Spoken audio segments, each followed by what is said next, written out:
Manchester United যখন নিজেদের club ইতিহাসে সবচেয়ে বাজে সময় পার করছিল, তখন রিয়াল মাদ্রিদ ছেড়ে রেড ডেভিল শিবিরে যোগ দেন ক্যারিয়ারের পিক ফর্মে থাকা ক্যাসিমিরো। 4 বছরের চুক্তিতে ইউনাইটেডের সঙ্গে যুক্ত হন ব্রাজিলিয়ান ডিফেন্সিভ মিডফিল্ডার।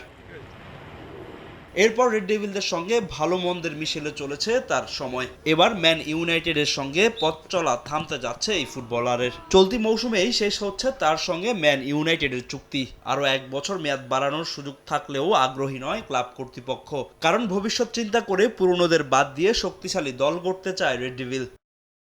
এর মধ্যে ক্লাব ছাড়ার বিষয়টি আনুষ্ঠানিকভাবে জানিয়ে দিয়েছে ক্যাসিমিরো। তবে ইউনাইটেড ছাড়লে এই ক্লাবকে সারা জীবন হৃদয়ে বয়ে বেড়াবেন বলে জানান এই মিডফিল্ডার।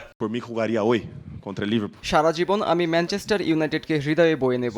অনিন্দ্য সুন্দর এই স্টেডিয়ামে পা রাখার পর প্রথম দিন থেকেই ওল্ড ট্রাফোর্ডের প্যাশন ও ভালোবাসা আমি অনুভব করছি, যা আমার জন্য খুব বিশেষ। এই ক্লাবের সমর্থকদের সঙ্গে আনন্দ ভাগাভাগি করে নিয়েছি।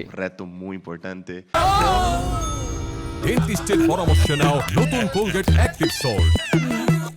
চলতি মৌসুমের বাকি সময়টা ইউনাইটেডের সঙ্গে কাটাবেন ক্যাসিমিরো, যেখানে ক্লাবের জন্য নিজের পুরোটা দিতে চান ব্রাজিলিয়ান মিডফিল্ডার।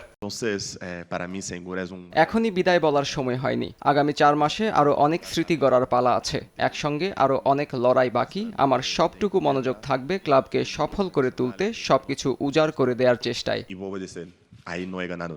ইউনাইটেডের দুঃসময়েও ক্লাবকে শিরোপা জেতাতে বড় অবদান রাখেন ক্যাসিমিরো। তার গোলে 2023 সালে নিউক্যাসল ইউনাইটেডকে হারিয়ে ইংলিশ লিগ কাপের শিরোপা জেতে ম্যান ইউনাইটেড। পরের বছর ক্লাবটির হয়ে এফএ কাপের শিরোপা জেতেন ক্যাসিমিরো।